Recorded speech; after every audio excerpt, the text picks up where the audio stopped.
जर पाचीच्या पाची आज असणारी विमानं तुम्ही ग्राउंड करता, ते बंद ठेवता, मग अजितदादांना खराब विमान का दिलं गेलं? तरी सुद्धा यांचा पेन एफआयआर कडे त्या ठिकाणी वळत नाही. त्याचा अर्थ कोणतरी एक ताकदवान व्यक्ती त्यांच्यावर प्रेशर आणतो. पोलिसांना एवढंच सांगितलं, एफआयआर व्हावा हा आमचा अधिकार आहे, नागरिक म्हणून, परिवार म्हणून तो तुम्ही स्वीकारावा. त्यांना तो स्वीकारावाच लागतो. मुंबईमध्ये असलेल्या मंत्रालयाच्या जवळ जे तिथं पोलीस स्टेशन आहे, त्याला मरीन ड्राईव्ह पोलीस स्टेशन म्हणतात. तिथं आम्ही गेलो आणि काय इच्छा व्यक्त केली,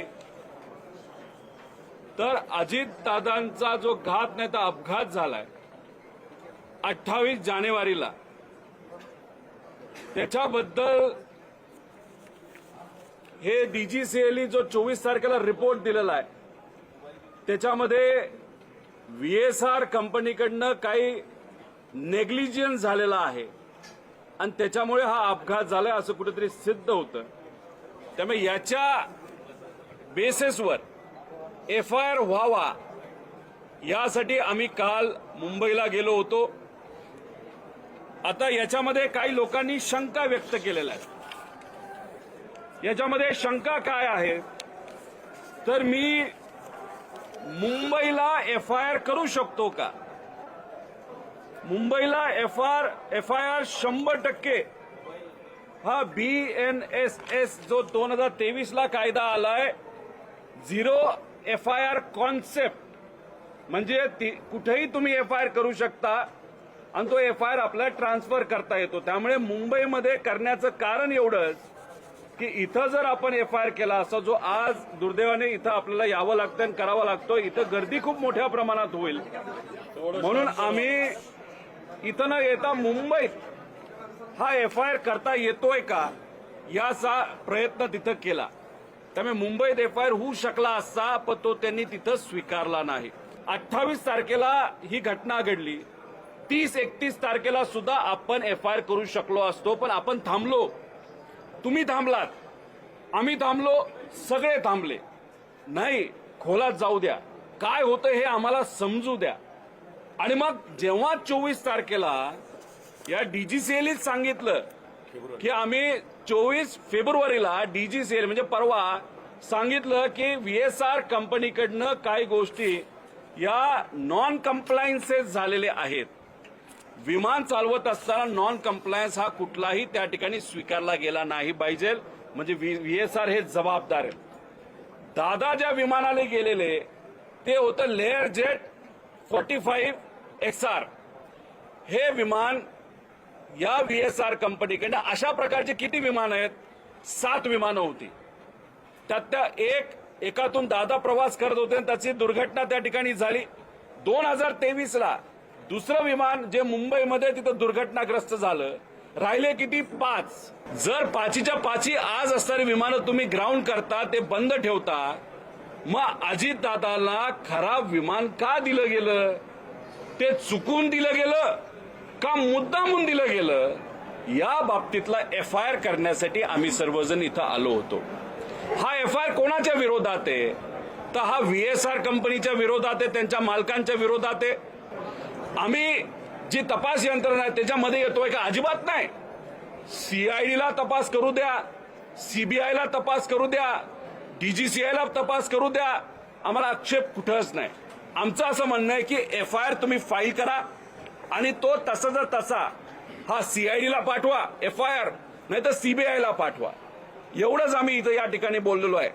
पण कुठंतरी म्हणजे अधिकारी बोलत असताना गेल्या 2 तासामध्ये आम्ही त्यांना सगळी पुस्तकं वाचून दाखवली, सगळे नियम तिथं दाखवले आणि कुठंतरी आता अधिकारी काही प्रमाणात आम्हाला सकारात्मक दिसायला लागलेत. पण काही जसं काल कुठंतरी तिथं असणाऱ्या अधिकाऱ्यावर एक प्रेशर होतं, असंच काही प्रमाणात प्रेशर इथं आम्हाला जाणवते. याच्याच बरोबर मला खंत या गोष्टीची वाटते की आम्ही सर्वजण शांत बसतोय आणि आम्हाला असं वाटतं की याच्यामध्ये टेक्निकल इन्व्हेस्टिगेशन पण व्हावं आणि क्रिमिनल तपास सुद्धा त्यामध्ये व्हावा. का एफआयआर नकोय? का एफआयआर घेतली जात नाही? अहो, सुशांत सिंगच्या बाबतीतला एक मुद्दा हा किती गरम केला होता. ठीक आहे, त्याचा तिथं मृत्यू झाला, सुसाईड केलं, जे काय झालं हे लोकांना कळावं ही सगळ्यांची इच्छा होती. आपला देशाचा नागरिक होता, पण तो महाराष्ट्राचा नव्हता. इथं महाराष्ट्राचा एवढा मोठा नेता गेला असला तरी साधी एफआयआर होत नाही. जर त्या ठिकाणी न्याय मिळत नाही, हे योग्य नाही. त्याच्याच बरोबर रेड बर्ड नावाची एक कंपनी आहे. 2 दिवसापूर्वी झारखंडमध्ये एक अँब्युलन्सचं विमान असतं, ते तिथं पडलं. दुर्दैवाने त्याच्यामध्ये 7 लोकांचा का 6 लोकांचा मृत्यू झाला. त्यांच्या परिवाराबरोबर आम्ही आहोत, आदरांजली आहे. दुसऱ्या दिवशी रेड बर्डवर कारवाई झाली. दुसऱ्या दिवशी रेड बर्डवर एफआयआर झाली.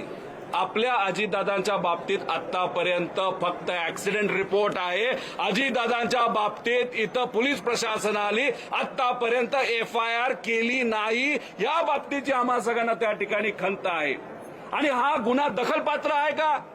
तर 100% दखलपात्र गुन्हा आहे. मग दखलपात्र गुन्ह्यामध्ये एफआयआर करावाच लागतो. मग कुठेतरी शासन हे सांगतंय का की अजितदादांची दखल घेतली नाही पाहिजे, असे एक व्यक्तिमत्व होतं असं सांगायचं का तुम्हाला? अहो, साधा आमचा प्रश्न आहे की तुम्ही एफआयआर करा, सीआयडी कडनं तुम्ही तिथं तपास करा, नाहीतर सीबीआय कडनं त्या ठिकाणी तुम्ही तपास करा. आमचं त्याच्यामध्ये काहीच नाही. आणि हे जो झालाय ना, हा आहे आमचा कॉज ऑफ ऍक्शन. म्हणजे कॉज ऑफ ऍक्शन 24 तारखेला आलाय. म्हणजे डीजीसीएने जो रिपोर्ट दिला त्याच्यामध्ये त्यांनी जे सांगितलेलं आहे की व्हीएसआर कंपनी जबाबदार आहे म्हणून विमान आम्ही हे करतो. ह्या कॉज ऑफ ऍक्शनवर आज एफआयआर व्हावा अशी आमची इच्छा होती, पण दुर्दैवाने ती इच्छा त्या ठिकाणी आज पूर्ण होत नाही. दादांना का न्याय मिळत नाही, दादांबद्दलचा एफआयआर का होत नाही, असा प्रश्न आम्हाला सगळ्यांना त्या ठिकाणी वाटतो. आणि आमचं हेही म्हणणं आहे, इथं असणाऱ्या प्रत्येक व्यक्तीचं कदाचित तुमचं सुद्धा म्हणणं आहे, आम्ही जो एफआयआर दाखल करत आहोत तो जो चुकीचा असेल तर आमच्यावर कारवाई करा. आम्ही लिखित द्यायला तयार आहोत की आम्ही या एफआयआर मध्ये ज्या गोष्टी लिहिल्यात, सांगितल्यात त्या जर चुकत असतील तर उद्या आम्ही जेलमध्ये जायला तयार आहोत, आमच्यावर तुम्ही कारवाई करा. पण नाही, यांना ते ऐकायचं नाही. कुठंतरी कुठल्या तरी प्रकारचा प्रेशर आहे आणि कोणाला तरी वाचवण्याचा प्रयत्न इथं केला जातो. आणि अशा पद्धतीने पोलीस प्रशासन वागत असल्यामुळे हा घातपात आहे का, हा जो प्रश्न आपल्या सर्वांना आणि आम्हाला पडलेला आहे तो कुठंतरी खरा होताना दिसतोय. असंच एवढं आमचं त्या ठिकाणी मत आहे.